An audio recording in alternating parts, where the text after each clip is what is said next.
should we tell a client when we are a placement counsellor that we're still studying, that we are a student counsellor? And of course, our topics are informed by you. We don't make them up. We look to you for our topics, and they come from our Facebook group where we have over 16,000 active members discussing, suggesting topics. And can you just tell us how we can become a member of that Facebook group, Rory, and then give us a rundown of the actual question that came in? Well, it's super difficult to join our Facebook group. It's super difficult. All you do is you go into Facebook, you type in counselling tutor, and you find us. We're a closed group. So if you click on, you knock on the door effectively, we let you in, and there you are in the big party. With 15,000 other people talking about the world of counselling and psychotherapy. So just search us. You can also go to our mother page, counsellingtutor.com, click on the top right-hand side where it says Facebook, clues in the name, and you can get in the same way. And we'd love to see you. And our first question is actually from a new member, Ken. Isn't that fantastic? And it's a storming question. So hi to Jill Shearer. And she's a new member. She rolled in on the 27th of January. She came into the party. She probably heard all the sounds of the disco going on and the flashing lights under the door. And she came in and she said, I have a question about disclosure of fact. That we are not fully qualified counsellors, still in training. And my personal feeling is that we should be clear about our level of qualification when contracting with a new client. However, I have come across differing views among fellow students who feel it's not necessary to explain.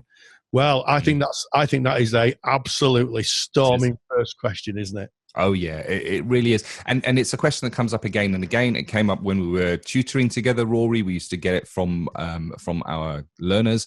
And I certainly get it in clinical supervision. If somebody is in placement, they usually at the beginning of their placement might come in and say, ooh, how do we do this? Do I tell them? And of course I can see where the question comes from.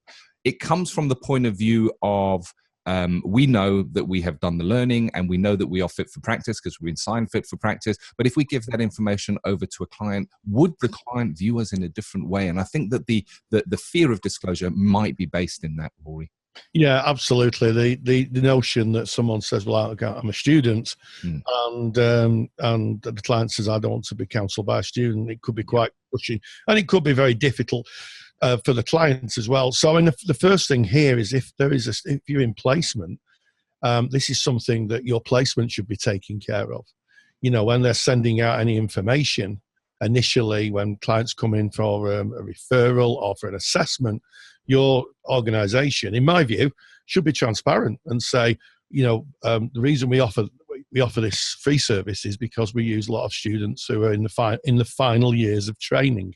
Yeah. You know, and I think it's how you put it. If you say I'm a student, someone could take anything from that. You know, students now are, you know, anything from children who go into kindergarten to learn to read and play bricks, to somebody who's doing a PhD. So I think it's how it's put over. So should be really clear about it. And, you know, I can say that with some real confidence. And also I think that if you're explaining to a client, you know, just say, well, I'm in my final 2 years of formal training. And in fact, I did a little bit of digging, and I found that if you go to page 12 of the BACP Ethical Framework, and I know you can, as well as I, have a copy of that on your bedside dressing table, it says, and I quote, page 12, 66, clients will usually be informed when they are receiving their services from a trainee. It's really clear, isn't it? Yes. Yes. I like how you've put that over, and you started by saying the word student can mean many different things. So you're basically in frame of reference territory as soon as the word student is mentioned. So if you say student, it will be in the mind of the person that is perceiving student of what they think of that. They themselves may be a student, like you say, Rory, still doing their PhD, a doctorate after maybe 8 to 12 years of study. And they'd be quite happy to have a fellow student, a learned person, but it could also have the opposite effect where, student, I don't want someone experimenting on me. I don't want someone who is not qualified working with my material. So it's about that frame of reference. And I like how you've put that over, Rory. It's about how the information is put over. But before I go to how that information is put over, I just want to go to my view on this. You absolutely 100% must inform the client. And there may be differing views, but I'm going to nail this down and say, this is my view. And I can see, Rory, with the nodding of your head, that it is your view as well, because it's about transparency. It's about congruence. And Carl Rogers speaks about congruence, and it doesn't matter what modality you practice. Congruence is part of that. Being real, being truthful, being transparent with the people that you are working with, because that's what we expect of our clients. So if we're holding something back, I wonder what effect that may have on the therapeutic relationship. So there's my starter. I'm nailing that down. Yes, it must be disclosed. But how it is disclosed is, I guess, up to the individual. So the way that I worked with it is, instead of using the word student, I used the word placement. I am a placement counselor. And then I would say, let me explain what that means. Placement counselor means that I've gone through my theory and my practice and my ethical studies, but there is a part of my studies where I am still under the college. I am under a supervisor and I am in placement. And it's to make sure that if I come across anything that I struggle with, that I've got the support there. That's how I explained it. And I never had a single client in my placement times, and I worked in a doctor's surgery, so I had a lot of different clients coming and going who had an issue with that. But if they did have an issue with that, I had a contact list to be able to refer them to somebody who was qualified within the same practice. So they had that choice. Yeah, absolutely. And it does come down to choice. And one word on a little word on students. They are the most fantastic resource that is ever about. And I'm going to share a little bit of my experience. When I did my qualification many years ago, the qualification that I taught Ken, because Ken was one of my students, that's no secret, was a higher level qualification than I took. For sure. And when Ken taught with me, I remember him sitting next to me one day when the students had gone, and he said to me, we never covered this in our qualification. Yeah. The reason for it is through the years, awarding bodies, and in fact it's the government now, because it's the government who set the curricula to some extent of Ofqual, who set the curricula for professional qualifications, have leveraged in more and more and more. And what placements are getting, and what you guys are, students, you are right on the arc of your learning. Yes. You're never going to be in a better position ever, because you've got your supervisor, you've got your tutors, you've got your study group.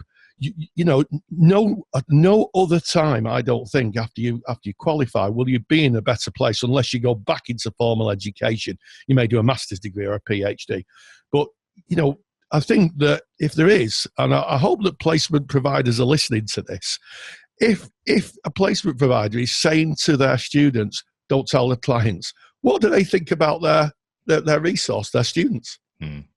Ouch. Cutting edge. You're on the cutting edge when you're a student. You're getting the information from the richest of sources. It is the most up-to-date information that you're going out with.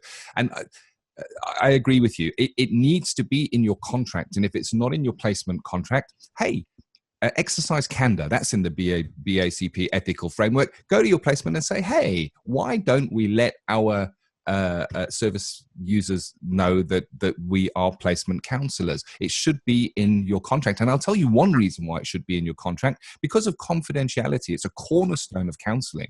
And we break confidentiality only in very, very specific conditions. However, I take a client's information to a supervisor. So I would say to a client when I was contracting that as part of my ongoing professional development and the monitoring of my practice, I will take elements from our sessions to my supervisor, giving them the information of how their information is used. So here's the question, and this is where it gets tricky. Do you take anything from your client's presentations to professional discussion with your peers within your college? Because I know, Rory, we used to have a session on professional discussion where the learners had the support of the college, the support of their supervisors, the support of their peers, and they might bring and say, I'm working with a client and we're and I'm stuck in. Well, that's the client's information. You can't break that unless you've contracted that with a client. We were very clear on that, saying when you are working with the clients, you're doing your contracting, you just put in the extra line. And I have professional discussion with peer placement counselors where there are times where I may take elements of sessions in there. But if I do, I wouldn't take your name in or anything that might identify you. But it is vital. It is vital for transparency, and I think it is an ethical obligation. But that's just me. I'm not speaking for counselling as an industry. I'm speaking for Kenneth Kelly. That's who I'm speaking for. Well, there we go. And Kenneth Kelly speaks with some authority.